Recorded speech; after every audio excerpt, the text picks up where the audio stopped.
graça e a paz. Em nosso curso básico de vida cristã, estamos no livro 7, Jesus Cristo, o Verbo que se fez carne, capítulo 7, a ressurreição de Cristo. No tópico 1, a ressurreição de Cristo e sua importância, nós tratamos os seguintes assuntos. Qual a importância da ressurreição? Quais os argumentos contrários à ressurreição? E hoje, no tópico 2, a veracidade do relato da ressurreição. Amados, havendo examinado vários argumentos contrários à ressurreição na aula passada, vamos ver as evidências que comprovam a veracidade desse fato histórico. Em primeiro lugar, temos a evidência do sepulcro vazio. Entre as testemunhas oculares da ausência do corpo de Jesus no sepulcro, figuram tanto os inimigos dele como os seus amigos e seguidores. Os guardas romanos, os anjos e várias mulheres constataram o fato de não haver corpo morto no túmulo onde Jesus fora sepultado. Temos a versão do rapto do corpo de Jesus por seus discípulos, inventada e espalhada pelos guardas subornados, que é ridícula e impraticável.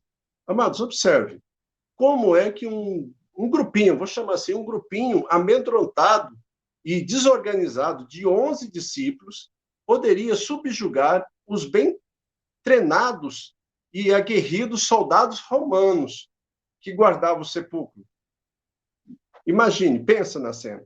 Observe, quase que os discípulos foram incapazes de sustentar e evidenciar a sua fidelidade a Jesus antes da sua crucificação. Você acha que eles arriscariam, a sua vida, após a morte do seu mestre, Jesus, para levar o seu corpo morto? Né? Então, é bem furada essa evidência daí. Em segundo lugar, a evidência da mortalha e a toalha de linho, que envolveram o corpo de Jesus, deixadas em perfeita ordem dentro do sepulcro. Observe, foram deixadas de maneira que estavam sobre o corpo do Senhor Jesus. Pedro e João notaram este enigmático fato ao chegarem no túmulo. Né? Ora, se Jesus tivesse simplesmente despertado de um desmaio, como nós vimos na aula passada, uma das teorias, ou se o seu corpo tivesse sido roubado às pressas, como explicar os panos mortuários deixados em ordem no sepulcro? Amém? Em terceiro lugar, ouviu-se dos próprios guardas, em seu relato aos anciões judaicos, o caso da aparição de um anjo do Senhor que removeu a pedra da porta do sepulcro de Jesus. Amados, observe, é evidente que Jesus, para sair do túmulo, não precisava da pedra ser removida e nem de um terremoto. O anjo veio e removeu a pedra para que as testemunhas oculares contemplassem o sepulcro vazio, bem como os panos mortuários de Jesus, por ele deixado em perfeita ordem ao ressuscitar. Né? Ele se levantou e saiu dentre esses panos sem desarrumá-los. Como eles foram envoltos em seu corpo, permaneceram ali. Amém? Espero que você entenda isso. Em quarto lugar, em 1 Coríntios, no capítulo 15, faz referência às pessoas ainda vivas naqueles dias e que atestaram, né, terem visto a Jesus ressurreto durante o período ali de 40 dias antes da sua ascensão. Né? Pedro o tinha visto e falado com ele várias vezes naquele intervalo de 40 dias. E depois da ascensão, ele arriscou não somente ali o seu ministério, como a sua própria vida, pelo fato de pregar a ressurreição de Cristo. Aí nós voltamos um pouquinho aqui, antes de nós continuarmos aqui, você vê a transformação daquele grupinho covarde que Pedro negou Jesus 3 vezes, já estava mais audacioso, porque foi testemunho. Tá? Então, todos os 11 apóstolos viram-no e com ele falaram. Depois, um grupo de 500 pessoas também o viram pouco antes da sua ascensão. Né? Observe, Paulo se refere especificamente ao fato de Tiago, irmão de Jesus, ter visto ao Senhor também. O testemunho de Tiago é de especial importância no relato de Paulo, porque João afirma claramente lá em João 7, no versículo 5, que no início do ministério de Jesus, os seus próprios irmãos não criam nele. Né? Então, sabemos que eles passaram a crer e permanecer fiéis a Jesus após a sua ressurreição.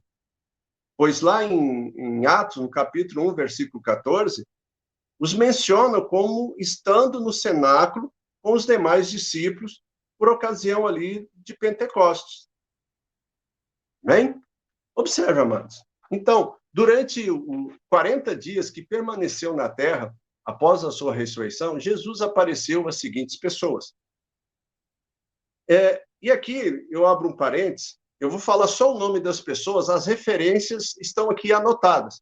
Né? Você pode pausar o vídeo e depois copiar cada uma delas e conferir cada uma delas, para você ter essa certeza e essa convicção.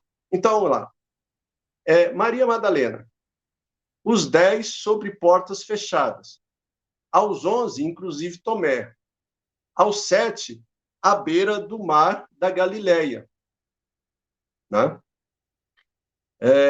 A Pedro, a Maria Madalena e outra Maria, a Joana, a Maria e as demais mulheres, aos 11, no monte de Galileia, aos 2, no caminho de Emaús, aos 500 galileus, a Tiago, a todos os apóstolos, a Paulo, a Estevão. Amém? Então, essas são algumas das testemunhas que viram, estiveram, falaram com Jesus.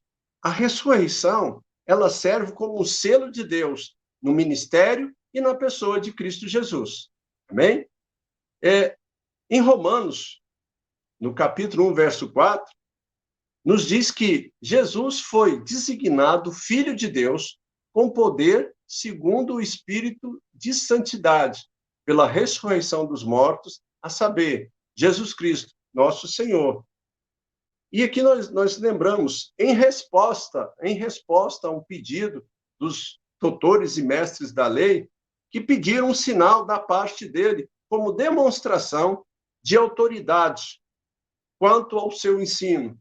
Jesus respondeu lá em Mateus, no capítulo 12, versículo 40. Porque assim como esteve Jonas 3 dias e 3 noites no ventre do grande peixe, assim o Filho do Homem estará 3 dias e 3 noites no coração da terra. Amém? Observe, em outras ocasiões, a resposta a semelhante pedido também houve. Lá em João, no capítulo 2, verso 19, por exemplo, Jesus mesmo falou, destrói esse santuário e em 3 dias o reconstruirei. Né? Isso também era o quê? Fazendo referência à sua ressurreição, amados. Então, a morte de Cristo nos trouxe a salvação. A sua ressurreição declarou o poder e a eficácia dessa salvação, sendo, assim, evidência da aceitação e o agrado de Deus, com respeito à obra realizada por Jesus Cristo. Ok? Então, a ressurreição de Jesus dá ao crente a certeza de que ele é justificado mediante a fé na obra por ele realizada. Amados, lá em Romanos, no capítulo 4, versículo 25, se refere a Cristo, e diz assim, o qual foi entregue por causa das nossas transgressões, e ressuscitou por causa da nossa justificação. Amém? Então, continuando, o fato de haver Deus ressuscitado a Jesus dentre os mortos nos dá assim a certeza, a garantia de que o seu sacrifício satisfez plenamente as exigências divinas para a redenção do homem do poder do pecado. Ok? Isso é ponto.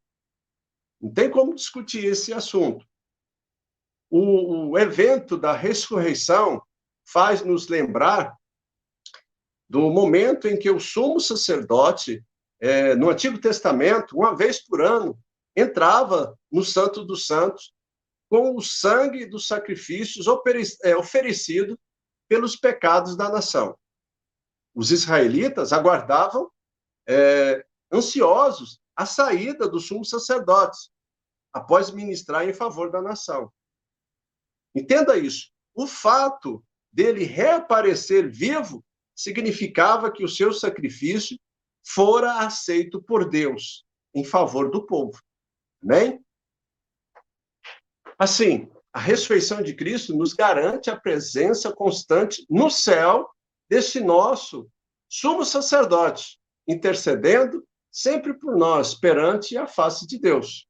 Glória a Deus por isso. Amém, amados? Em Romanos, no capítulo 8, verso 34, nos diz: quem nos condenará?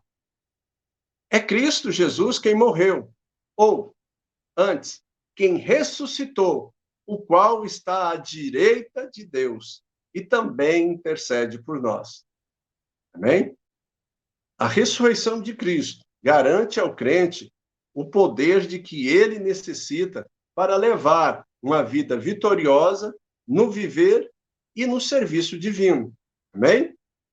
Em Efésios, no capítulo 1, versículo 19 ao 22, diz: e qual a suprema grandeza do seu poder para com os que cremos, o qual exerceu ele em Cristo, ressuscitando dentre os mortos e fazendo-os sentar à direita nos lugares celestiais, acima de todo principado e potestade, e poder, e domínio, e de todo nome, e pôs todas as coisas debaixo dos pés, e para ser o cabeça de todas as coisas, o deu à igreja. Amém? Que palavra abençoada, né, amados? Só que o povo de Deus tem que despertar para essa realidade, né? Ao nos aprofundarmos, então, amados, no conhecimento da ressurreição, começamos a perceber o que Deus pode fazer em nosso favor e por meio de nós. Então, o crente recebe a garantia da sua própria ressurreição. Amém? E em 1 Tessalonicenses, no capítulo 4, versículo 14, Paulo declara: pois se cremos que Jesus morreu e ressuscitou, assim também Deus, mediante Jesus, trará juntamente em sua companhia os que dormem. E para nós encerrarmos, em 2 Coríntios, no capítulo 4, versículo 14, temos uma promessa semelhante. Aquele que ressuscitou ao Senhor Jesus também nos ressuscitará com Jesus e nos apresentará conosco. Amém? Observe, amados, Jesus mesmo prometeu, lá em João, no capítulo 14, verso 19, da seguinte maneira: porque eu vivo, vós também vivereis. Tá? Mas aqui nós abrimos um contraponto aqui, amados. É interessante nós observarmos isso. A ressurreição também assegura aos impenitentes ou aos descrentes a certeza de um futuro dia de juízo. Tá? Lá em Atos, no capítulo 17, versículo 31, Deus diz isto: estabeleceu um dia em que há de julgar o mundo com justiça, por meio de um varão que destinou e acreditou diante de todos, ressuscitando dentre os mortos. Amém? Então, é certeza para os crentes? Certeza para os crentes. Mas também é certeza para os descrentes, né? Ou os impenitentes, como alguns gostam de falar. Então, a palavra, ela está falando e orientando a nós tomarmos certas atitudes. Tá? Você tem o seu livre-arbítrio, você escolhe seguir ou não. A escolha é sua, a decisão é sua. Mas também as consequências são suas. Amém? Então, na próxima aula, no capítulo 8, a ascensão de Cristo. No tópico 1, a ascensão de Cristo nas Escrituras. Vamos responder as seguintes questões. Como se define a palavra ascensão aplicada a Cristo? Quais os motivos da ascensão de Cristo? Amém? Então, amados, nós novamente entregamos esse material para que você esteja se fortalecendo, você esteja crescendo em conhecimento e graça, que você esteja usando esse material para discipular, para evangelizar, né? Porque esse é o nosso objetivo, para que nós possamos cumprir o ID do Senhor Jesus. Ide por todo mundo e pregai o evangelho. Nós temos essa missão. E nós temos que executar essa missão, porque um dia nós vamos apresentar-nos diante do Senhor. E o que nós vamos apresentar para Ele? Amém? Se você gostou, deixa aí o seu like. Se você tem alguma pergunta, vai lá, né, e deixa as suas perguntas ali nos comentários. Se você também não gostou, deixa ali nos comentários o motivo por que você não gostou. Tá? E vamos juntos, a cada dia, a cada passo, cada vez mais perto do Senhor, na certeza de que Ele vem nos buscar. Que Deus abençoe a todos e até a próxima.